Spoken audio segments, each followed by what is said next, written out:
ανώτατο να εκδίδεται και να παραγνωρίζεται από οποιαδήποτε αρχή της κυβερνήσεως.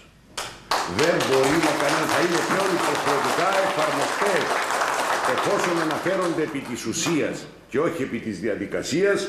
Δεν θα έχει υπαλλακτική λύση ούτε το Υπουργείο Άμυνας, ούτε η αρχηγοί του στρατεύματος, ούτε η Επιτροπή Δημόσιας Υπηρεσίας, ούτε Εκπαιδευτικής Υπηρεσίας, ούτε οι άλλοι που εάν εκλεγούμε σκοπεύουμε να συστήσουμε της Επιτροπής Διορισμών και Προαγωγών των Μη Κρατικών Οργανισμών. Θα είναι εφαρμοστές. Δεν μπορεί να παρακολουθείς να κερδίζουν νομικά και να δικαιώνονται άνθρωποι και να περιφρονούνται από εκείνους που τους επεριφρόνησαν εξ αρχής. Και το τελευταίο που θέλω να συμφωνήσω με τους συναδέλφους που αναφέρασαι είναι το ακούω 20 χρόνια όποιος αρχηγός έρθει θα κάνω αναδιοργάνωση της εθνικής φρουράς, θα κάνω αναδιοργάνωση, θα αλλάξω την περιοχή διοικητικής μέρημνας, θα πάει αντική, τα ίδια πράγματα λέγονται. 6 μήνες ώστε να ενημερωθεί ο αρχηγός, ένα χρόνο ώστε να τα κάνει, 6 μήνες ετοιμάζεται να φύγει, πάει ο χρόνος, έρχεται ο άλλος, αυτό. Με αποτέλεσμα ούτε μία λέσχη να μην μπορέσουμε να κάνουμε, που υπήρξαν εισηγήσεις συνέχεια σε διάφορους χώρους και χρόνια τώρα δεν μπορέσαμε να κάνουμε μια λέσχη. Γιατί ο καθένας φεύγει, σου λέει άστος Κυπρίους, λέω τα λίγο έξω από για να μην δεν χρειάζεται. Εγώ θα φύγω ή να τους κάνω.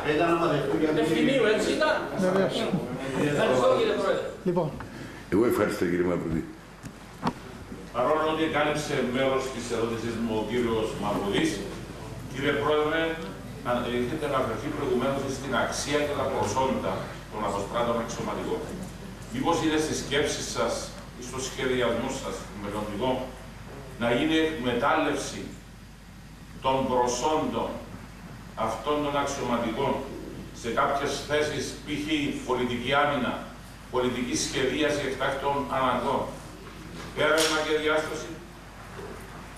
Μιλώ κυρίως για τα νεότερα στελέχη που έχουν αποστρατευτεί, αν και ο κύριος Χάσμος μας έρχεται έβαλε νόμους σε πια με πρόωρη να πείτε.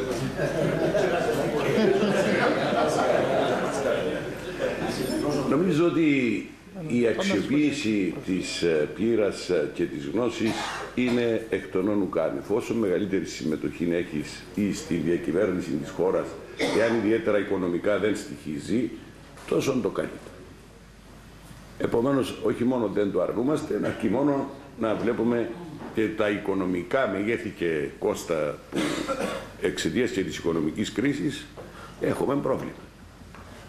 Αλλά νομίζω ότι η βοήθεια σας θα είναι σημαντική υπό τον τύπο των συμβουλευτικών αλλά και της ενεργού συμμετοχής, εάν και εφόσον επαναλαμβάνω αυτό δεν θα συνεπάγεται κόστος για να μην έχουμε τις φωνές νεαροτέρων ενδεχόμενα να αντιμετωπίζουν πρόβλημα ανεπιβίωσης. Μια συμπλήρωση. Με τη νέα κυβέρνηση είχαμε κάνει κάποιες εισηγήσεις και σαν σύνδεσμος αποστράτων αξιωματικών μετά με τη δημιουργία του Συνδέσμου Καιρών Εθνικής Άμυνας. Μέχρι σήμερα είπαμε, είμαστε στη διάθεση σας για να δουλέψουμε χωρίς κόστος, να μην χρεώσουμε τη δημοκρατία τίποτε. Περιμένουμε μια απάντηση μέχρι σήμερα. Τώρα φυσικά περιμένουμε και την επόμενη δεκαετία, εμπιστεύω. Κάτι άλλο. Γιατί είσαι τόσο απεσιόδοξος? Δεν είναι απεσιόδοξος, τα έχω ζήσει και εγώ. Όπως και οι επόμενοι συνάδελφοι. Δηλαδή για την παρούσα. Μα η παρούσα φεύγει, κύριε. Περιμένω να τη δω να φύγει. Ένα δεύτερο. Το 2010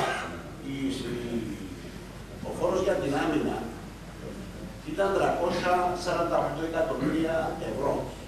Σαν Βουλή, γιατί οι περισσότεροι που είστε παρόντες και σαν βουλευτές εγκρίνεται 110 εκατομμύρια προϋπολογισμών.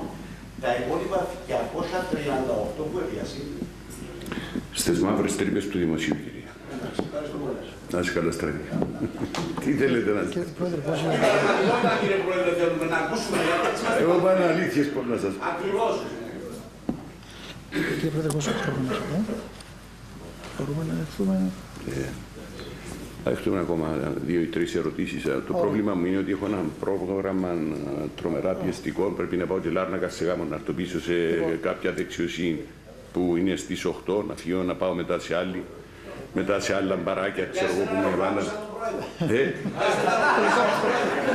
Λοιπόν, δεχτούμε ακόμα 3 ερωτήσεις και να κλείσουμε.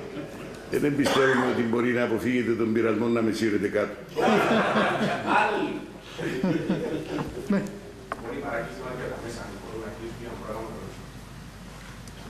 Ναι, κύριε Τέρμα, ευχαριστώ.